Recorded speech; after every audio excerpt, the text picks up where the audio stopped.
A'udhu billahi minash shaitanir rajim. Bismillahir rahmanir rahim. Alhamdulillahi rabbil alamin. Wassalatu wassalamu ala ashrafil mursalin.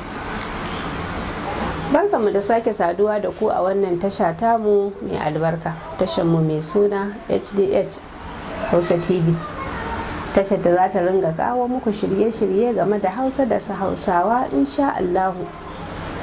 To yau kuma abinda za mu fara da shi shine za mu kawo muku haruffa. Wato abinda ya sa muka ɗauko ta daga tushe, kun san cewar duk karin maganar da za a yi da duk salon maganar da za a faɗa, ko a rubuce ko a magance, zai zama cewar da harafi ake yin sa, ko a magance ko a rubuce da harafi ake yin sa. To insha Allah shi yasa muka ɗauko muku daga tushe, saboda a gane yaya ake rubutun, yaya ake kuma karantawa. Abubuwan da suke damun mu mafi yawa shine yadda matasa suke rubutu, ko ta yaya ta samu, sai kaga inda bai kamata a haɗa kalma ba an haɗa, inda bai kamata kuma a rabe kalma ba an raba. Ka duba yayin da rubutu yake baya ko iya karantuwa. To ba ma son ya zama na cewar Hausa ta dame da wasu haruffan na daban da ake sake shigowa da su cikin rubutun Hausa. Shi yasa muka ga cewar bari mu kawo muku haruffan, ba wai dan kuma mutane ba su san yadda haruffan suke ba, amma dai a gane yaya ake furta su, yaya ake faɗar su. ‘Ya'yanmu matasa da waɗanda suke nesa da Hausawa, kullum na kan faɗa waɗanda Hausawa da suke nesa da Hausawa da masu son koyon Hausar ma, duk wanda zai taimaka musu insha Allah. Abin da yasa ake cewa wanda suke nesa da Hausawa, akwai mutanenmu da aiki ya kai su nesa, misali kasashen Larabawa, kasashen Turai, za ka ga cewa to ‘ya'yayensu Hausa tana ba su wahala. Wani lokacin su ɗin ma kansu zama a can wajen. Da waɗanda suke kasashen Larabawa irin su Saudiya ga Hausawa mu na rubutu, amma Hausa ta gagara sai a hankali. To Allah ya sa wannan bidiyo ya kai gare su, muna fatan haka insha Allah. Wayannan su ne haruffan da Hausa take amfani da su. Wannan haruffan da na sassaka su a cikin baka kamar haka gida-gida ɗin nan, a nazarce su ake cewa alamomin furuci. Alamomin furuci ake ce musu a nazarce, wato wanda suke nazarinsa a makaranta kenan. Wayannan su ne alamomin furuci. In kuma aka dawo rubutun yau da kullum, za ka ga cewar ba zai saka su a wannan baka din ba, wanda ake rubutu da su a yau da kullum. Amma akwai wasu wanda za ku ga cewar watakil ba yadda aka saba rubutu da su ba, kamar wannan ba za ku ganta cikin yadda aka saba rubutu da su na yau da kullum ba. Kamar kuma wannan sa ce ga ta, amma tana da wani ɗan ɗigo a kanta, ita ma ba a kawo ta cikin rubutun yau da kullum ba, haka take zuwa a cikin rubutun yau da kullum ba, akwai canji. Bari in ka karanto muku su a yadda suke. Wato wannan harafin na farko, yawa ƙarin bayani kuma kan mu shiga ma, baƙaƙen Hausa wadda daidaitacciyar Hausa ta yadda a rubutu da shi, ko kuma in ce wadda ƙa'ida ta yadda a rubutu da su, waɗanda ake ce ma daidaitacciyar Hausa, su 34 ne, kuma akwai mu da wasila guda 14 a Hausa. Waɗannan su ne wanda ƙa'ida ta yadda a rubutu da karatu da su, su ne ake ce ma daidaitacciyar Hausa. Wannan kenan. Wayannan na kamar yadda na gaya muku ummamita, su ne alamomin furuci a daidaitacciyar Hausa. Wannan alamar ta farko ana ce mata b, wannan alamar kenan. Ita kuma alama ta biyu ita ce d. Alama ta uku ita ce m. Alama ta hudu ita ce p. Wato wannan alamar ga wadda take wakilta, za a ganta kamar haka. Wannan take wakilta ita ce p. Alama ta hudu kenan. Alama ta biyar ita ce t. Alama ta shida ita ce b. Wato ba din da aka yi lankwasa ita ce ba a Hausa, saboda haka ita ce b. Alamar kenan. Alama ta bakwai kuma ita ce l. Haka ake ce mata. Alama ta tara ita ce r. Amma akwai wata alamar makamanciyarta a can wajen, suna da bambanci, ko kuma in ce duk guda ɗaya ce, amma yanayin furucinsu akwai bambanci. Wannan a Hausa ana ce mata ragare, wato rad da take garawa a cikin magana ita ce ra gare. Za mu kawo muku misalan su nan gaba insha Allah a cikin kalmomi. Wannan alamar ta tara ita ce n. Ita kuma alama ta 10 ita ce s. Alama ta 11 ita ce z. Alama ta 12 ita ce s, wato tsa. Ga yadda take fitowa a cikin rubutun yau da kullum, haka take fitowa, ita ce s. Wannan kenan. Alama ta 13 ita ce r. Ita ma ita ce na ce muku tana da kamanni da wannan, amma ita ana ce mata ra kaɗe. Wannan kenan, ita ce ra kaɗe. Alamar kenan za ku ga to ita da ɗan bambanci tsakaninta da wannan a rubuta, ita an jajelata an lankwasa ta zuwa sama, ita ce ra kaɗe. Wannan kuma alamar ta 14 ita ce yanayin faɗarta kenan. Alama ta 15 ita ce sh. Ita ce alama ta 15. Ita kuma ba haka take fitowa a rubutun yau da kullum ba. A rubutun yau da kullum ga yadda take fitowa a haka, a wannan yanayin take fitowa a rubutun yau da kullum. Sh. Alama ta 16 ita ce c. Ita ma ba haka take fitowa a rubutun yau da kullum ba. Za a ga ta yi kama da wannan, amma a rubutun yau da kullum haka take fitowa. Wannan shine alamar wannan ta 16 da haka ake rubutu da ita a rubutun yau da kullum. Wannan kenan. Alama ta 17 ita ce j.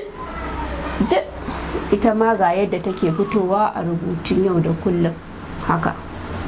A haka take fitowa a rubutun yau da kullum, amma a yanayin furici, alamar furici ga yadda take fitowa, wato wasu harfa gwamammu guda biyu. Sai kuma alama ta 18 ita kuma ita ce y, wato ita ce ya, amma ba a haka take fitowa a rubutun yau da kullum ba, ga yadda take fitowa a rubutun yau da kullum. To wa'annan suna daga cikin alamomin da suke ɗan rikita matasanmu wajen rubutu. To wannan ita ce wannan a rubutun yau da kullum, ga yadda take fitowa a gefe a can. Bari in goge kan na rikita ku. Sai kuma alama ta 19. Alama ta 19 ita ce n. Wa'annan alamomin masu wakiltar wannan naɗin ce. Wannan naɗin suke wakilta su biyu, akwai wata a baya. Ita ce ake cewa n. Amma ita wannan a rubutun yau da kullum ba haka take fitowa ba, a wannan take fitowa, amma a lafazi a cikin magana wannan takan biyo bayan ya. Idan a cikin kalma ne, abin za ka ganta takan biyo bayan ya. Misali a magance, ai ba a cewa haniya, ba a cewa hanya, sai dai a ce hanya. To wannan ce take fitowa a madadin wannan naɗin, tunda ba a cewa hanya. Ita a cikin lafazi ake jinta, a cikin furuci ake jinta, sai a ce hanya, ba a cewa hanya. Madalla, wannan kenan. Sai kuma alama ta 20. Alama ta 20 ita ce k. Ita ba ta da wani musaya. Wannan ita ce alama ta 20. Bari in juya mana saboda kan mu ci lokaci sosai, shi yasa na rubuta wasu ma a baya dan a yi gaba daya, wato haihuwa da hanji. Wannan kenan. To ga wannan ita kuma ita ce alama ta 21. Alama ta 21 din nan k. Wannan alama tana ba wa matasan mu wahala sosai. Maimakon a ce ka, sai kuma a kawo wani harafin wanda a bangaren turanci ake amfani da shi, sai a kawo q a madadin ta. To ba ita ce ba, wannan ita ce k, wato alamar ka kenan. Wannan kenan. Alama ta 22 ita ce g. Wannan kenan.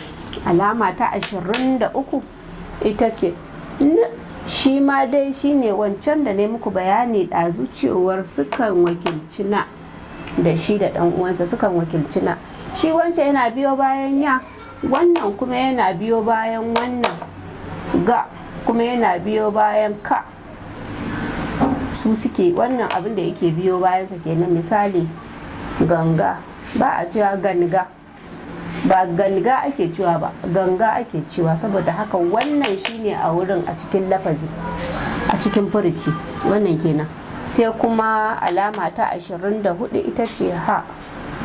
Ita ba ta da wani wahala fa'in abin nan, ha kawai dai ana ce mata kinin wasali a cikin wannan jerin da aka yi na alamomin furuci.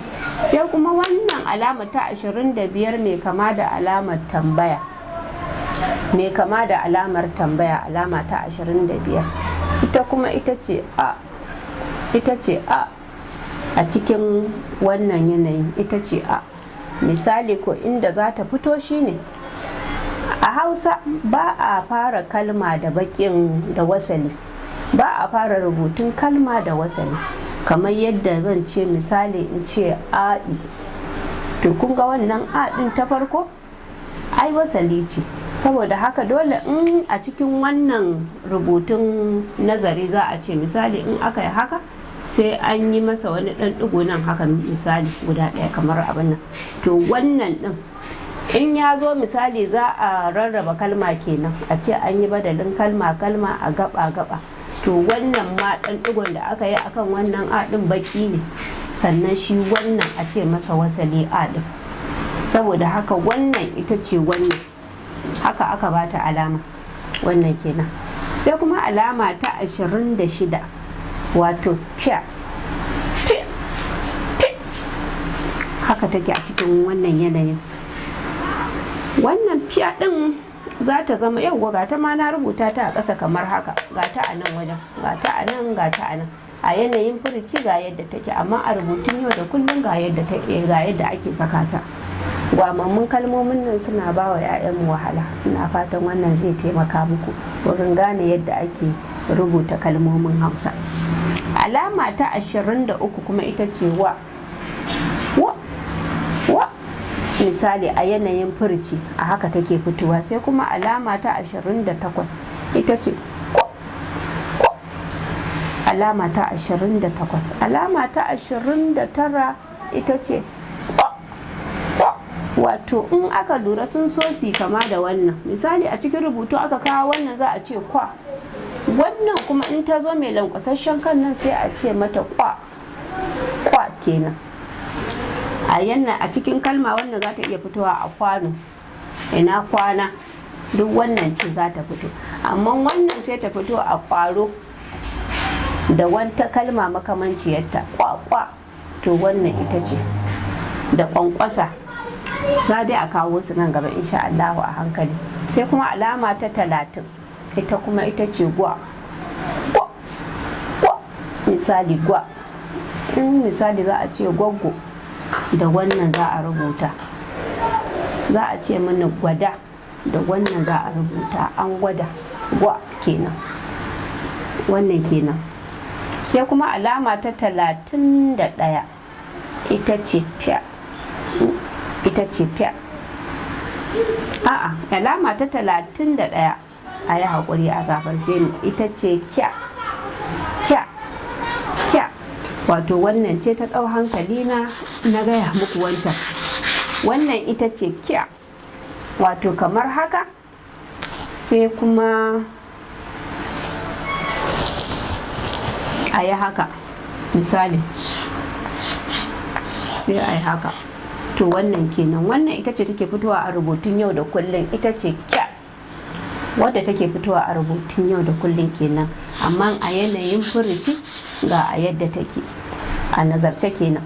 Wannan kuma ta 32 ita ce kya.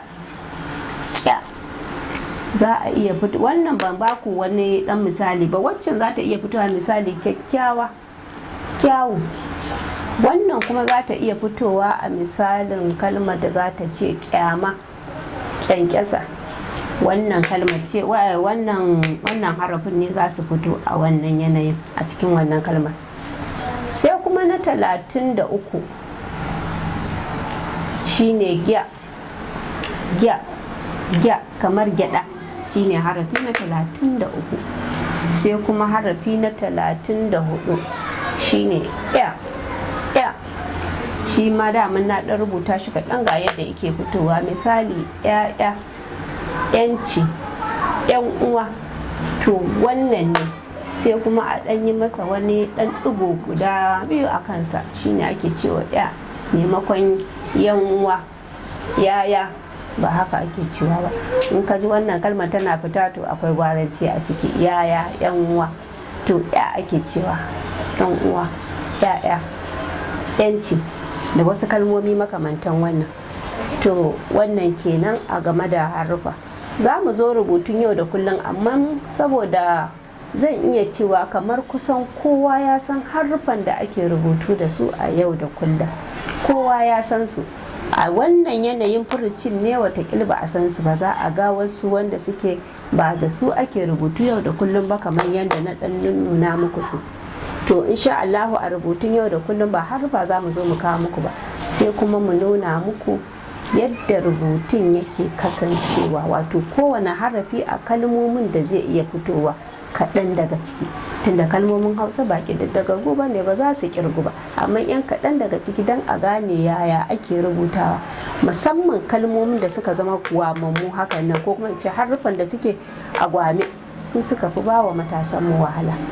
To daga nan insha Allah kuma sai mu fada mu dinga kawo muku karin magana da bayani akan karin magana, me muku bayanin kowane karin magana me yake nufi, amma fa daidai bakin gwargwadon abin da Allah ya huwace aka kawo, tunda karin magana yana da yawa a Hausa.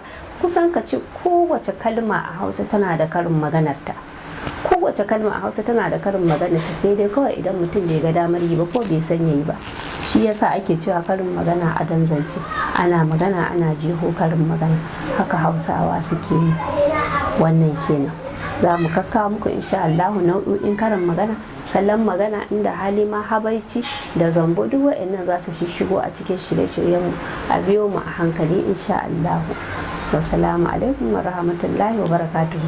Kar a manta da yi mana subscribe, a yi mana liking idan wannan bidiyon ya burge ku, a taba mana ƙararrawar alama yanda idan mun ɗora wani bidiyon a kusa za a turo muku ba tare da wahala ba. Wassalamu alaikum wa rahmatullahi wa barakatuhu. Madalla, na gode.